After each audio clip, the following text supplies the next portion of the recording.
നമസ്കാരം. മലയാളി വാർത്തയിലേക്ക് സ്വാഗതം. സംസ്ഥാനത്ത് ബുധനാഴ്ച മുതൽ മഴ ശക്തമാകും. 3 ജില്ലകളിൽ യെല്ലോ അലേർട്ട്. കേരളം ചുട്ടുപൊള്ളുന്നു. പലയിടത്തും ഉയർന്ന താപനിലയാണ്. 12 ജില്ലകളിൽ ജാഗ്രതാ നിർദ്ദേശമുണ്ട്. യെല്ലോ അലേർട്ടും പ്രഖ്യാപിച്ചു. പുറത്തിറങ്ങുമ്പോൾ സൂക്ഷിക്കണം. മുന്നറിയിപ്പ് നൽകിയിരിക്കുകയാണ് കാലാവസ്ഥാ വകുപ്പ്. സംസ്ഥാനത്ത് ബുധനാഴ്ച മുതൽ മഴ ശക്തമാകുമെന്നാണ് കേന്ദ്ര കാലാവസ്ഥാ വകുപ്പിന്റെ മുന്നറിയിപ്പിൽ പറഞ്ഞിരിക്കുന്നത്. അടുത്ത 5 ദിവസം മഴയ്ക്ക് സാധ്യതയുണ്ടെന്നാണ് കാലാവസ്ഥാ വകുപ്പിന്റെ പ്രവചനം. ബുധനാഴ്ച 3 ജില്ലകളിൽ യെല്ലോ അലേർട്ട് പ്രഖ്യാപിച്ചു. പാലക്കാട്, മലപ്പുറം, വയനാട് എന്നീ ജില്ലകളിലാണ് യെല്ലോ അലേർട്ട്. ഒറ്റപ്പെട്ട ശക്തമായ മഴയ്ക്കുള്ള സാധ്യതയാണ് പ്രവചിക്കപ്പെട്ടിട്ടുള്ളത്. 24 മണിക്കൂറിൽ 64.5 മില്ലിമീറ്റർ മുതൽ 115.5 മില്ലിമീറ്റർ വരെ മഴ ലഭിക്കുന്ന സാഹചര്യത്തെയാണ് ശക്തമായ മഴ എന്നതുകൊണ്ട് അർത്ഥമാക്കുന്നത്. അതേസമയം ഇന്നും നാളെയും തിരുവനന്തപുരം, കൊല്ലം, പത്തനംതിട്ട, ആലപ്പുഴ, കോട്ടയം, എറണാകുളം, തൃശൂർ, പാലക്കാട്, മലപ്പുറം, കോഴിക്കോട്, കണ്ണൂർ, കാസർഗോഡ് ജില്ലകളിലും ഉയർന്ന താപനില മുന്നറിയിപ്പ് നൽകിയിട്ടുണ്ട്. ജാഗ്രതാ നിർദ്ദേശങ്ങൾ ഇതൊക്കെയാണ്. ഇടിമിന്നലിന്റെ ആദ്യ ലക്ഷണം കണ്ടു കഴിഞ്ഞാൽ ഉടൻ തന്നെ സുരക്ഷിതമായ കെട്ടിടത്തിനുള്ളിലേക്ക് മാറുക. തുറസായ സ്ഥലങ്ങളിൽ തുടരുന്നത് ഇടിമിന്നലേൽക്കാനുള്ള സാധ്യത വർദ്ധിപ്പിക്കും. ശക്തമായ കാറ്റിനും ഇടിമിന്നലിനും സാധ്യതയുള്ള ഘട്ടത്തിൽ ജനലും വാതിലും അടച്ചിടുക. വാതിലിനും ജനലിനും അടുത്ത് നിൽക്കാതെ ഇരിക്കുക. കെട്ടിടത്തിനകത്ത് തന്നെ ഇരിക്കുകയും പരമാവധി ഭിത്തിയിലോ തറയിലോ സ്പർശിക്കാതിരിക്കാൻ ശ്രമിക്കുകയും ചെയ്യുക. ഗൃഹോപകരണങ്ങളുടെ വൈദ്യുതി ബന്ധം വിച്ഛേദിക്കുക. വൈദ്യുതി ഉപകരണങ്ങളുമായുള്ള സാമീപ്യം ഇടിമിന്നലുള്ള സമയത്ത് ഒഴിവാക്കുക. ഇടിമിന്നലുള്ള സമയത്ത് ടെലിഫോൺ ഉപയോഗിക്കുന്നത് ഒഴിവാക്കണം. മൊബൈൽ ഫോൺ ഉപയോഗിക്കുന്നത് കൊണ്ട് കുഴപ്പമില്ല. അന്തരീക്ഷം മേഘാവൃതമാണെങ്കിൽ തുറസായ സ്ഥലത്തും ടെറസിലും കുട്ടികൾ ഉൾപ്പെടെ കളിക്കുന്നത് ഒഴിവാക്കുക. ഇടിമിന്നലുള്ള സമയത്ത് വൃക്ഷങ്ങളുടെ ചുവട്ടിൽ നിൽക്കരുത്. വാഹനങ്ങൾ മരച്ചുവട്ടിൽ പാർക്ക് ചെയ്യുകയും അരുത്. ഇടിമിന്നലുള്ള സമയത്ത് വാഹനത്തിനകത്ത് തന്നെ തുടരുക. കൈകാലുകൾ പുറത്തിടാതിരിക്കുക. വാഹനത്തിനകത്ത് നിങ്ങൾ സുരക്ഷിതരായിരിക്കും. സൈക്കിൾ, ബൈക്ക്, ട്രാക്ടർ തുടങ്ങിയ വാഹനങ്ങളിലുള്ള യാത്ര ഇടിമിന്നലുള്ള സമയത്ത് ഒഴിവാക്കുകയും ഇടിമിന്നൽ അവസാനിക്കുന്നതുവരെ സുരക്ഷിതമായ ഒരു കെട്ടിടത്തിനുള്ളിൽ അഭയം തേടുകയും വേണം. മഴക്കാർ കാണുമ്പോൾ തുണികൾ എടുക്കാൻ ടെറസിലേക്കോ മുറ്റത്തേക്കോ ഇടിമിന്നലുള്ള സമയത്ത് പോകരുത്. കാറ്റിൽ മറിഞ്ഞു വീഴാൻ സാധ്യതയുള്ള വസ്തുക്കൾ കെട്ടിവെക്കുക. ഇടിമിന്നലുള്ള സമയത്ത് കുളിക്കുന്നത് ഒഴിവാക്കുക. ടാപ്പുകളിൽ നിന്ന് വെള്ളം ശേഖരിക്കുന്നതും ഒഴിവാക്കുക. പൈപ്പിലൂടെ മിന്നൽ മൂലമുള്ള വൈദ്യുതി സഞ്ചരിച്ചേക്കാം. ഇടിമിന്നൽ ഉണ്ടാകുമ്പോൾ ജലാശയത്തിൽ മീൻ പിടിക്കാനോ കുളിക്കാനോ ഇറങ്ങാൻ പാടില്ല. കാർമേഘങ്ങൾ കണ്ടു തുടങ്ങുമ്പോൾ തന്നെ മത്സ്യബന്ധനം, ബോട്ടിംഗ് തുടങ്ങിയ പ്രവർത്തികൾ നിർത്തിവെച്ച് ഉടനെ അടുത്തുള്ള കരയിലേക്ക് എത്താൻ ശ്രമിക്കണം. ഇടിമിന്നലുള്ള സമയത്ത് ബോട്ടിന്റെ ഡെക്കിൽ നിൽക്കരുത്. ചൂണ്ടയിടുന്നതും വലയെറിയുന്നതും ഇടിമിന്നലുള്ള സമയത്ത് നിർത്തിവെക്കണം. പട്ടം പറത്തുന്നത് ഒഴിവാക്കുക. ഇടിമിന്നലുള്ള സമയത്ത് ടെറസിലോ മറ്റുയരമുള്ള സ്ഥലങ്ങളിലോ വൃക്ഷക്കൊമ്പിലോ ഇരിക്കുന്നത് അപകടകരമാണ്. വളർത്തുമൃഗങ്ങളെ തുറസായ സ്ഥലത്ത് ഈ സമയത്ത് കെട്ടരുത്. അവയെ അഴിക്കാനും സുരക്ഷിതമായി മാറ്റി കെട്ടുവാനും മഴമേഘം കാണുന്ന സമയത്ത് പോകരുത്.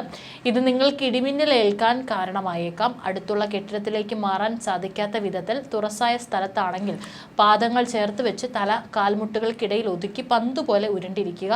ഇടിമിന്നലിൽ നിന്ന് സുരക്ഷിതമാക്കാൻ കെട്ടിടങ്ങൾക്ക് മുകളിൽ മിന്നൽ രക്ഷാചാലകം സ്ഥാപിക്കാം. വൈദ്യുതി ഉപകരണങ്ങളുടെ സുരക്ഷയ്ക്കായി സർജ് പ്രൊട്ടക്ടർ ഘടിപ്പിക്കാം. മിന്നലിന്റെ ആഘാതത്താൽ പൊള്ളൽ ഏൽക്കുകയോ കാഴ്ചയോ കേൾവിയോ നഷ്ടമാവുകയോ ഹൃദയാഘാതം സംഭവിക്കുകയോ വരെ ചെയ്യാം. മിന്നലാഘാതം ഏറ്റ ആളിന്റെ ശരീരത്തിൽ വൈദ്യുതി പ്രവാഹമില്ല എന്ന് മനസ്സിലാക്കണം. അതിനാൽ മിന്നലേറ്റ ആളിന് പ്രഥമ ശുശ്രൂഷ നൽകുവാൻ മടിക്കരുത്. മിന്നലേറ്റ ആളിന് ഉടൻ വൈദ്യസഹായം എത്തിക്കുക. അതുപോലെ കേരളത്തിലെ കാലാവസ്ഥ മുന്നറിയിപ്പിൽ മാറ്റമുണ്ട്. വീണ്ടും വേനൽ ചൂട് വർദ്ധിക്കുന്നതായി റിപ്പോർട്ടുകൾ. സംസ്ഥാനത്തെ 12 ജില്ലകളിൽ കേന്ദ്ര കാലാവസ്ഥാ വകുപ്പ് യെല്ലോ അലേർട്ട് പ്രഖ്യാപിച്ചു. തിരുവനന്തപുരം, കൊല്ലം, പത്തനംതിട്ട, ആലപ്പുഴ, കോട്ടയം, എറണാകുളം, തൃശൂർ, പാലക്കാട്, മലപ്പുറം, കോഴിക്കോട്, കണ്ണൂർ, കാസർഗോഡ് ജില്ലകളിൽ ഇന്നും നാളെയുമാണ് ഉയർന്ന താപനില മുന്നറിയിപ്പിലുള്ളത്. പാലക്കാട് ജില്ലയിലാണ് ഏറ്റവും കൂടുതൽ താപനില ഉയരുന്നത്. 39 ഡിഗ്രി വരെ താപനില ഉയരാനുള്ള സാധ്യതയുണ്ടെന്നാണ് വിവരം. തൃശ്ശൂരിൽ 38 ഡിഗ്രി വരെയും കൊല്ലം, കോഴിക്കോട് ജില്ലകളിൽ 37 ഡിഗ്രി വരെയും താപനില ഉയരും. തിരുവനന്തപുരം, പത്തനംതിട്ട, ആലപ്പുഴ, കോട്ടയം, എറണാകുളം, മലപ്പുറം, കണ്ണൂർ, കാസർഗോഡ് ജില്ലകളിലും 46 ഡിഗ്രി വരെയാണ് താപനില ഉയരുക.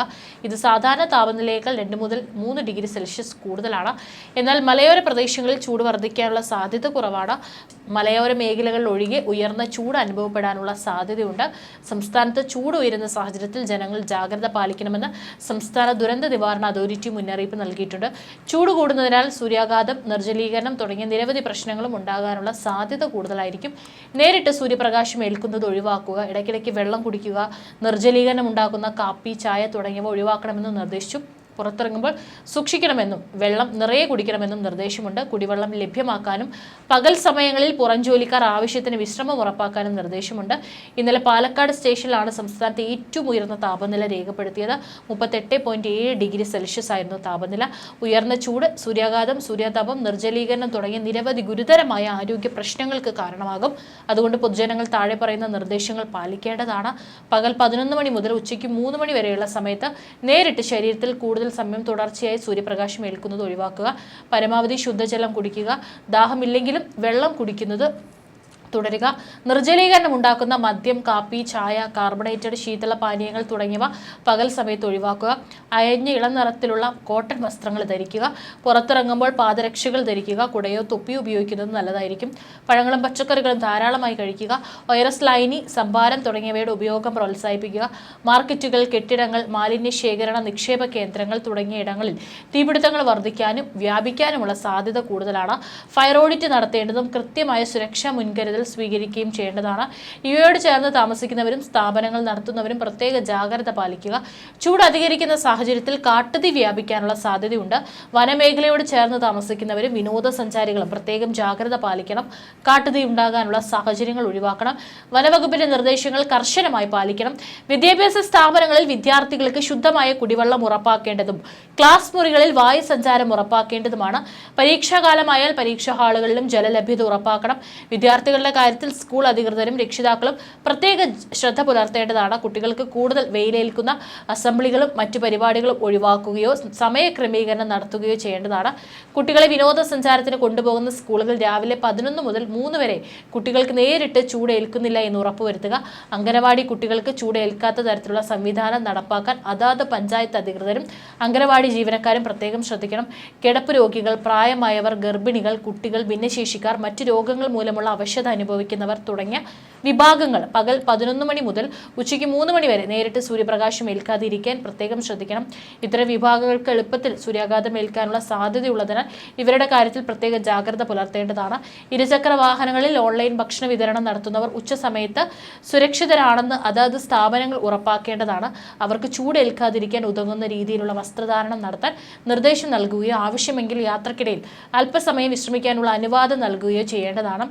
മാധ്യമപ്രവർത്തകരും പോലീസ് ഉദ്യോഗസ്ഥരും ഈ സമയത്ത് കുടകൾ ഉപയോഗിക്കുകയും നേരിട്ട് വെയിലേൽക്കാതിരിക്കാൻ ശ്രദ്ധിക്കുകയും ചെയ്യുക. ജോലിയിൽ ഏർപ്പെട്ടിരിക്കുന്ന ഉദ്യോഗസ്ഥർക്ക് കുടിവെള്ളം നൽകി നിർജ്ജലീകരണം തടയാൻ സഹായിക്കുക. പൊതുപരിപാടികൾ, സമ്മേളനങ്ങൾ എന്നിവ നടത്തുമ്പോൾ പങ്കെടുക്കുന്നവർക്ക് ആവശ്യമായ കുടിവെള്ളം, തണൽ എന്നിവ ലഭ്യമാണെന്ന് സംഘാടകർ ഉറപ്പുവരുത്തുക. പകൽ 11 മുതൽ വൈകുന്നേരം 3 മണി വരെ കഴിവതും സമ്മേളനങ്ങൾ ഒഴിവാക്കുക.